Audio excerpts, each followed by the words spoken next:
गुरु प्यारी साध संगत जी, सभी को प्यार भरी राधा स्वामी जी, आपका हमारे YouTube चैनल सतगुरु ज्ञान में स्वागत है। साध संगत जी, इस साखी को सुनकर आप कभी अपनी किस्मत को कोसेंगे नहीं।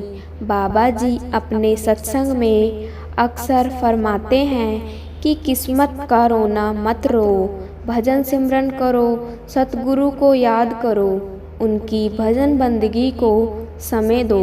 साध संगत जी, यह साखी एक सत्संगी ने सुनाई थी, क्योंकि दूसरा सत्संगी उनसे कह रहा था कि मेरी किस्मत बहुत बुरी है। इसके जरिए फिर उसको एक महात्मा बुद्ध की साखी के माध्यम से उसे समझाया। उसने कहा कि बहुत समय पहले की बात है, एक नगर में महात्मा बुद्ध ठहरे हुए थे। तभी वहाँ पर एक किसान आया और वह महात्मा बुद्ध से कहता है, हे बुद्ध, मेरी किस्मत बहुत बुरी है। मैं जो भी काम करता हूँ कभी सही नहीं होता, वह हमेशा बिगड़ जाता है। मुझे मेरी मेहनत का फल नहीं मिलता। मैं कितनी भी मेहनत से काम कर लूँ, कितनी भी लगन से काम कर लूँ, पर मुझे मेरी मेहनत का फल कभी नहीं मिलता। ऐसा मेरे साथ क्यों होता है? मैं एक किसान हूँ, खेती करता हूँ, लेकिन मेरी फसल कभी अच्छी नहीं हो पाती और इसी वजह से मैं बहुत परेशान रहता हूँ। पता नहीं क्यों मेरे साथ ही ऐसा क्यों होता है। इसका उपाय के लिए मैंने कई साधु संतों से बात की, कई ज्ञानियों से उनकी राय ली, लेकिन उन्होंने जो कुछ भी कहा मैंने वह सब कुछ किया। मैंने सभी तरह के अनुष्ठान, पूजा पाठ और यहाँ तक कि हर प्रकार के कार्य करके देख लिए, लेकिन फिर भी मुझे इसका कोई लाभ नहीं मिल रहा। और वहीं पर मेरे अन्य गांव वाले, उन सब की फसल बहुत अच्छी होती है, जबकि वह अपने खेतों में उतनी मेहनत भी नहीं करते जितनी मैं करता हूँ, लेकिन फिर भी उनकी फसलें हमेशा ही बहुत अच्छी होती है।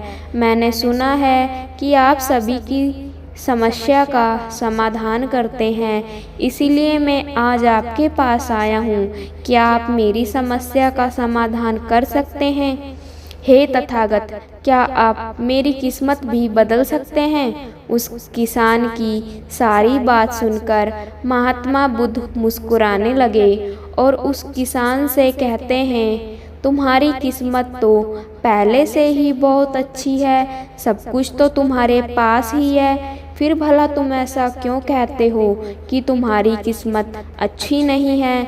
इस पर वह किसान महात्मा बुद्ध के इस सवाल का जवाब देते हुए कहता है, हे तथागत, मेरे पास क्या है? मेरी किस्मत इतनी बुरी है कि जब भी मैं काम में हाथ लगाता हूँ वह सारे कार्य बिगड़ जाते हैं। मैं चाहकर भी अपने खेतों में अच्छी फसल नहीं उगा पाता, जबकि वहीं पर मेरे गांव के अन्य लोग अच्छी फसलें उगा लेते हैं और वह लोग तो मेरे जितनी मेहनत भी नहीं करते। तो ऐसे में भला मेरी किस्मत कैसे अच्छी है?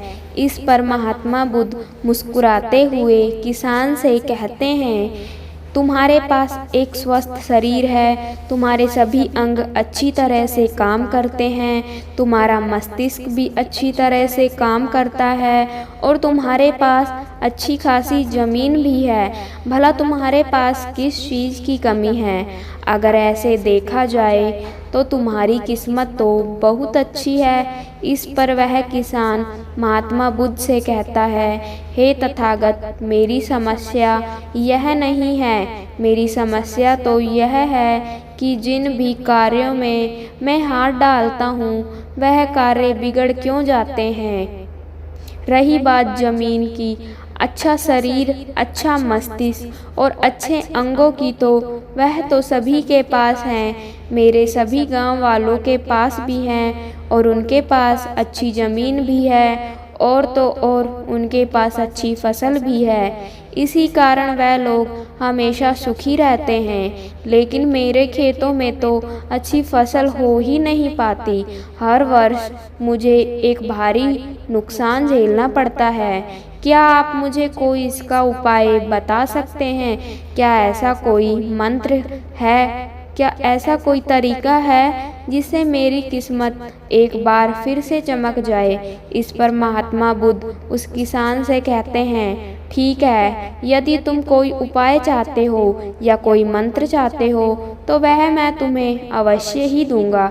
लेकिन उससे पहले मुझे यह बताओ, क्या तुम्हें पता है तुम्हारे खेत में खजाना है? यह सुनकर वह किसान थोड़ा आश्चर्यचकित हुआ और वह महात्मा बुद्ध से तुरंत ही बोल पड़ा, हे बुद्ध, आप यह क्या कह रहे हैं? मेरे खेत में खजाना है और यह मुझे पता तक नहीं। बताइए वह खजाना कहाँ है? मैं अभी उसे जाकर निकाल लूँगा। बताइए बुद्ध, वह खजाना कहाँ है? इस पर महात्मा बुद्ध उस किसान से कहते हैं, वह खजाना तुम्हें ऐसे नहीं मिलने वाला। उसके लिए तुम्हें मेरा कार्य करना होगा। मैं तुम्हें जैसा जैसा कहूँगा तुम्हें वैसा ही करना होगा, तब जाकर तुम्हें वह खजाना अवश्य मिल पाएगा। उस किसान ने महात्मा बुद्ध की सारी बातें सुनी और उसके बाद वह किसान महात्मा बुद्ध से कहता है, हे तथागत, बताइए मुझे क्या करना होगा? आप जैसा कहेंगे मैं वैसा करने के लिए तैयार हूँ। लेकिन मुझे बता दीजिए कि आखिर वह खजाना मेरे खेत में कहाँ पर है? इस पर महात्मा उस किसान से कहते हैं, अपने खेतों में जाओ और अपने खेतों की खुदाई करके एक मिट्टी टोकरी भरकर मेरे पास लाओ। वह किसान तुरंत ही महात्मा बुद्ध की बात मान लेता है। वह भागा भागा अपने खेतों में जाता है और जल्दी जल्दी एक टोकरी मिट्टी की भरकर वह वापस महात्मा बुद्ध के पास पहुंचता है। उस मिट्टी को देखने के बाद महात्मा बुद्ध उस किसान से कहते हैं, ठीक है, अब मेरी बात ध्यान से सुनो। अब 1 महीने बाद अपने खेत की खुदाई करना और जब तुम पूरा खेत खोद दोगे तो उसमें से एक टोकरी मिट्टी फिर से मेरे पास लेकर आना। महात्मा बुद्ध के मुख से यह बात सुनकर वह किसान कुछ देर के लिए सोच में पड़ गया। वह सोचने लगा, जब खजाना मेरे खेतों में गड़ा हुआ है तो महात्मा बुद्ध मुझे सीधे सीधे बता क्यों नहीं देते कि वह कहाँ पर है? उसने कुछ देर सोच विचार करने के बाद महात्मा बुद्ध से आखिरकार यह बात पूछ ही ली। वह किसान महात्मा बुद्ध से कहता है, हे तथागत, यदि वह खजाना मेरे खेतों में है तो आप मुझे बता क्यों नहीं देते कि वह कहाँ पर है? मैं उसे अभी जाकर निकाल लेता हूँ। भला मुझे 1 माह का इंतज़ार क्यों करना है? आखिर इसकी क्या ज़रूरत है? इस पर महात्मा बुद्ध बड़े ही शांत स्वभाव से उस किसान से कहते हैं, हर कार्य का एक समय होता है और वह कार्य यदि उस उचित समय पर किया जाए तो वह हमें उचित और शुभ फल देता है। तुम चाहते हो तो मैं तुम्हें खजाना बता देता हूँ कि वह खजाना तुम्हारे खेतों में कहाँ गड़ा हुआ है। लेकिन एक पल के लिए यह भी सोच लो, अगर तुम अभी उस खजाने को पाने की कोशिश करोगे तो हो सकता है कि तुम्हारे हाथों कुछ भी ना आए। सोच लो, तुम अभी उस खजाने को पाना चाहते हो या 1 महीने के बाद? महात्मा बुद्ध के मुख से यह सारी बातें सुनकर वह किसान कुछ देर के लिए सोच विचार में पड़ गया और फिर वह महात्मा बुद्ध से कहता है, हे तथागत, आप जैसा कहेंगे मैं वैसा ही करूँगा। इतना कहकर वह महात्मा बुद्ध को प्रणाम करके वापस घर लौट जाता है। वह जैसे तैसे अपने मन को मार तो लेता है, अपनी इच्छाओं को दबा तो लेता है, किंतु अब भी उसका मन बहुत बेचैन था। वह उस खजाने को जल्द से जल्द पाना चाहता था। रात में उसे खजाने के सपने आया करते थे। वह दिन भर केवल खजाने के बारे में ही सोचता रहता था। जब भी वह खेत जाता तो एक एक किनारे पर बैठता और उस खजाने के बारे में सोचने लग जाता। दिन भर हर समय उसके मन में केवल खजाना पाने के विचार ही चलते रहते। वह यह सोचता रहता कि जब मुझे खजाना मिल जाएगा तो मैं तो इस नगर का सबसे अमीर आदमी बन जाऊंगा। मेरे पास सारे ऐशो आराम होंगे और मैं अपना जीवन आनंद में बिताऊंगा। मुझे किसी चीज़ की कोई कमी नहीं होगी। देखते ही देखते ऐसे ही करीब 1 माह बीत गए और वह अपने खेतों में गया और उसने अपने खेत में से एक टोकरी मिट्टी खोदी। उसे टोकरी में भरकर वह महात्मा बुद्ध के पास पहुंचा और महात्मा बुद्ध से कहता है, हे तथागत, ये लीजिए एक टोकरी मिट्टी जो मैंने अपने खेत से लाई है। अब बताइए वह खजाना कहाँ पर है। इस पर महात्मा बुद्ध उस किसान से कहते हैं, क्या तुमने अपना सारा खेत खोद दिया। इस पर वह किसान महात्मा बुद्ध से कहता है, नहीं तथागत, आपने कहा था केवल एक टोकरी मिट्टी ही लानी है, इसलिए मैंने केवल एक टोकरी मिट्टी ही निकाली। भला उसके लिए मुझे पूरा खेत जोतने की क्या ज़रूरत है। बस आप मुझे यह बता दीजिए कि वह खजाना मेरे खेतों में कहाँ पर गड़ा हुआ है। मैं जाकर वहीं पर खोद लूँगा और वह खजाना निकाल लूँगा। इस पर महात्मा बुद्ध उस किसान से कहते हैं, वह खजाना पूरा खेत जोतने से ही मिलेगा। यदि तुम अपना खेत नहीं जोत दोगे तो वह खजाना कभी नहीं बाहर आने वाला। अब सोच लो तुम्हें क्या करना है। इस पर वह किसान एक बार फिर कुछ देर के लिए सोच विचार में पड़ जाते हैं और वह यह तय करते हैं कि वह जाकर अपने खेत को जोतेगा। इसलिए वह महात्मा बुद्ध को प्रणाम करके वापस घर लौट जाते हैं और अगले ही दिन वह अपना सारा खेत जोतकर एक बार फिर से एक टोकरी भरकर महात्मा बुद्ध के समक्ष पहुंच जाता है। तभी महात्मा बुद्ध उस किसान से कहते हैं, अभी तुम्हारा खेत ठीक से नहीं जोता गया, जाकर एक बार फिर कोशिश करो, एक बार फिर अपने खेतों में हल चलाओ। इस पर वह किसान महात्मा बुद्ध से कहता है, हे तथागत, मेरे पास हल नहीं है, बल्कि मैं खुद से ही हल की जगह पर खेत जोतता हूँ। इस पर महात्मा बुद्ध उस किसान से कहता है, कोई बात नहीं, एक बार फिर से परिश्रम करो और इस परिश्रम का फल तुम्हें अवश्य मिलेगा। वह किसान महात्मा बुद्ध की बात मान लेता है और वह एक बार फिर से अपने खेतों में मेहनत करता है।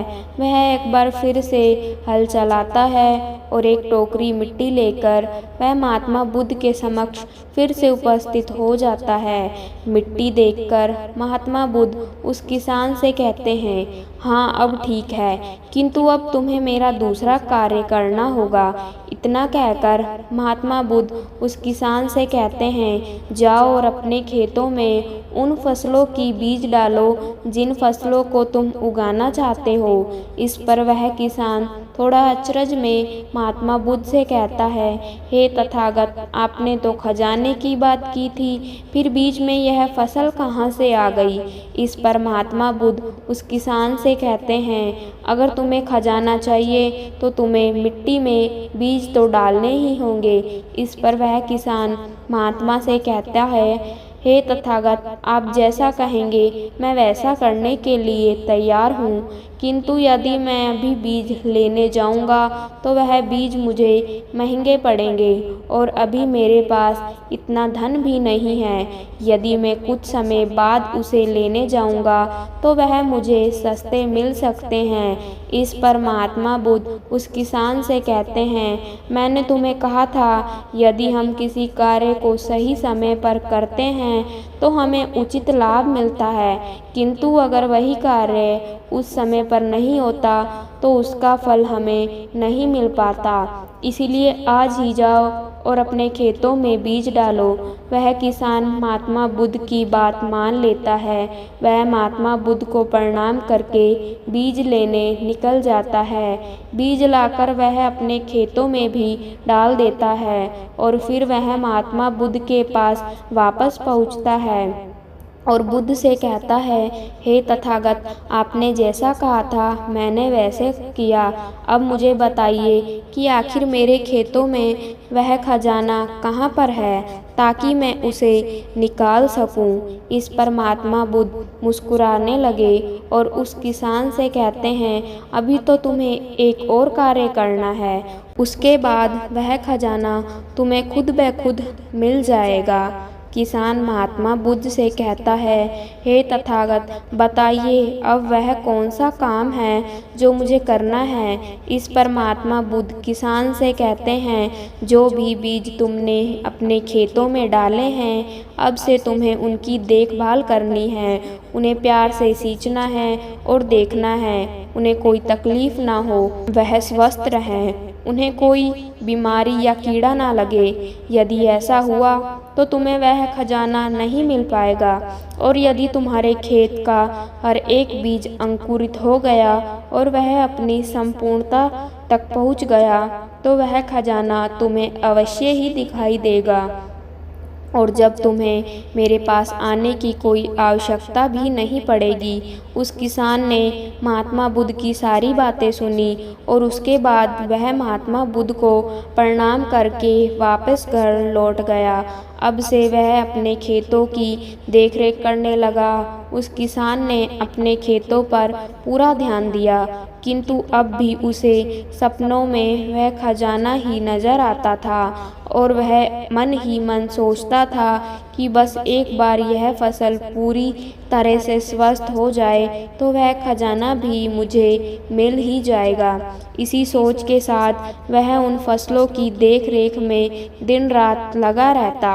उसने अपनी फसलों पर किसी प्रकार की कोई विपदा नहीं आने दी, और देखते ही देखते वह दिन भी आ गया जब उसकी फसल उसके खेतों में लहरा रही थी। तभी उसे महात्मा बुद्ध की बात याद आई।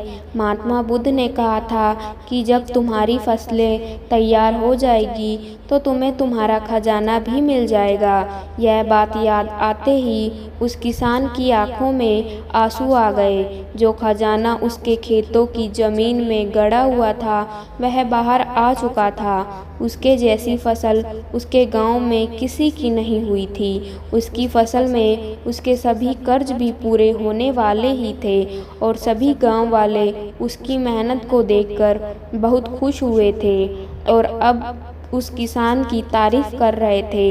लेकिन उस किसान को महात्मा बुद्ध की बात आ जाती है और वह खुद को महात्मा बुद्ध के समक्ष पहुंचने से रोक ना पाया। वह तुरंत ही महात्मा बुद्ध के चरणों में गिर जा पड़ा और उनसे कहने लगा, हे तथागत, आपने जो खजाना मुझे बताया था वह मुझे मिल गया है, लेकिन मुझे यह बात नहीं पता चल रही कि वह खजाना मुझे पहले क्यों नहीं मिला। इस पर महात्मा बुद्ध उस किसान से कहते हैं, हमेशा किस्मत को दोष देना सही नहीं होता। पहले तुम अपनी किस्मत को सही करने में लगे हुए थे, लेकिन तुम यह भूल रहे थे कि तुम्हारी किस्मत तो पहले से ही सही थी। तुम सही काम नहीं कर पा रहे थे। तुम चाहते थे कि तुम्हारे कर्म किए बिना ही तुम्हारी फसल सबसे उत्तम हो, लेकिन उसी वक्त मैंने तुम्हें खजाने का लालच दिया, और खजाने के लालच में ही सही, लेकिन जब तुमने सही समय पर सही काम किया तो तुम्हें सही फल भी मिला। और जो तुम्हारे पास सबसे उत्तम चीज़ है, जो तुम्हारे पास असली खजाना है, वह तुम्हारा शरीर ही है। इस शरीर के माध्यम से हम इस दुनिया में जो चाहें वह पा सकते हैं, लेकिन यहाँ पर तो हर कोई अपनी किस्मत को रोने लग जाता है, यहाँ तक कि उन्हें अपने कर्मों में विश्वास ही नहीं है। तो ऐसे लोग भला अपने लक्ष्य तक कैसे पहुँच सकते हैं। इस पर वह किसान महात्मा बुद्ध से सवाल करते हुए कहता है, हे तथागत, तो क्या किस्मत जैसी कोई चीज़ नहीं होती।